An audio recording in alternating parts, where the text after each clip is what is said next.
RG Kar medical কলেজের আর্থিক দুর্নীতির তদন্তে নতুন মোড়। সন্দীপ ঘোষ ঘনিষ্ঠ তৃণমূল ছাত্র পরিষদ নেতা আশিস পান্ডেকে গ্রেপ্তার করল সিবিআই।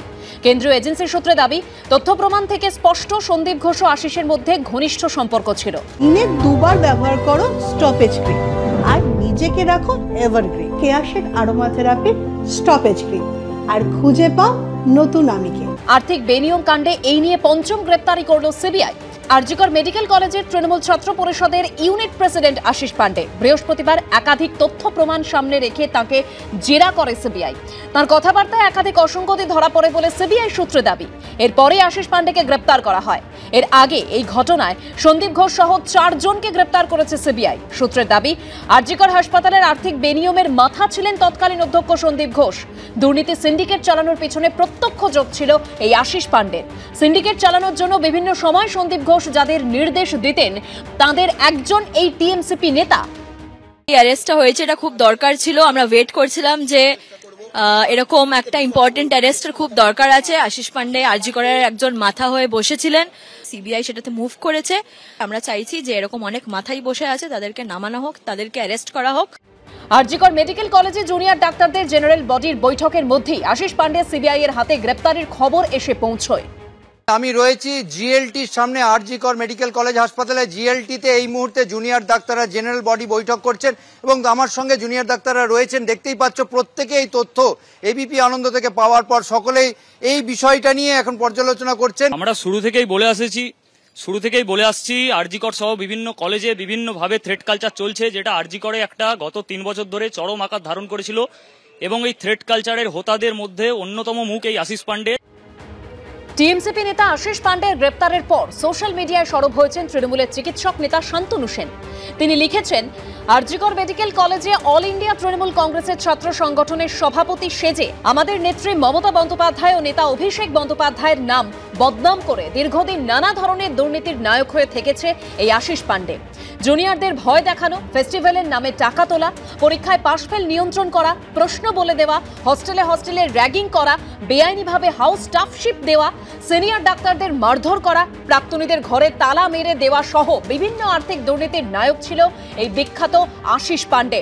নিজেদের তৃণমূল ছাত্র পরিষদ কর্মী বলে তৃণমূলের সর্বোচ্চ নেত্রীর পাঠানো নতুন অধ্যক্ষকে ঘরে ঢুকতে দেয়নি। নিজেকে তৃণমূল ছাত্র পরিষদের সভাপতি বলে কি পরিমাণ দুর্নীতি এক হাসপাতালে চালিয়েছে এবং সন্দীপ ঘোষের প্রত্যক্ষ মদত ছাড়াও আর কার মদত তার মাথার উপর ছিল সেটা আর আমি বলছি না। দুঃখের বিষয় এটাই, আমাদের নেত্রী মমতা বন্দ্যোপাধ্যায় যিনি জিরো টলারেন্স টু করাপশন নিয়ে চলেন এবং আমি বিশ্বাস করি তার কাছে সঠিক খবর থাকলে তিনি কখনো কোনোদিন এই ধরনের দুর্নীতির সাথে আপোষ করেন না। সুতরাং আমি আশা করি এরপরে আমাদের দল এই ধরনের খলনায়ক যারা এখনো আমাদের দলের মধ্যে রয়েছে, যাদের কৃতকর্মের জন্য দলের বদনাম হচ্ছে, তাদের চিহ্নিত করবেন এবং কারা সত্যি কথা বলে দলের ভালো চেয়ে কাজ করে তাদেরও চিহ্নিত করে সঠিক মূল্যায়ন হবে, এটাই আমি আশা করি। আরজিকর হাসপাতালে তরুণী চিকিৎসকের ধর্ষণ খুনের মামলাতেও এজেন্সির নজরে ছিলেন তৃণমূল ছাত্র পরিষদ নেতা আশিস পান্ডে। চিকিৎসককে ধর্ষণ খুনের ঘটনায় এর আগে সিবিআই আশিসকে 2 বার জিজ্ঞাসাবাদ করেছে। আশিস পান্ডে তৃণমূলের পান্ডা, আড়িয়াদয়ের জয়ন্তর মতো আরেক বড় লুম্পেন, সিন্ডিকেট চালানো এবং যা করার সবকিছু টেরার।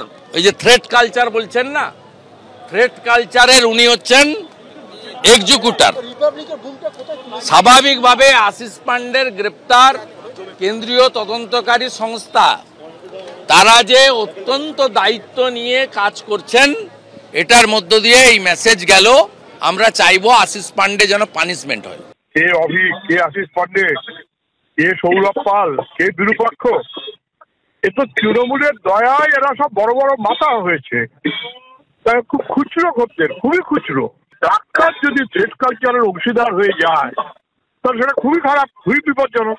এই সিবিআই কে করতে হচ্ছে, এটার থেকে স্পষ্ট হয়ে যাচ্ছে যে রাজ্য পুলিশ এবং রাজ্য প্রশাসন কত অপদার্থ আর তারা কিভাবে এই দুর্নীতি আর থ্রেট কালচারকে সাহায্য করেছে। এই আশিস পান্ডের বিরুদ্ধে থ্রেট কালচার চালানোর অভিযোগও রয়েছে।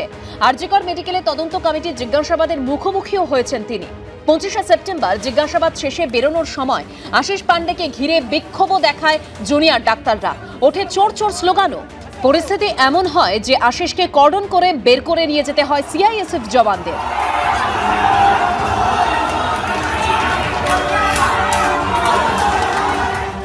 টিএমসিপি নেতা আশিস পান্ডে আপাতত দুর্নীতির মামলায় গ্রেপ্তার হলেও ধর্ষণ খুনের তদন্তের সঙ্গে আশিসের কোনো সম্পর্ক আছে কিনা তাও সিবিআই তদন্তে উঠে আসতে পারে। প্রকাশ সিনহা ও ঝিলম করঞ্জাইয়ের রিপোর্ট, এবিপি আনন্দ।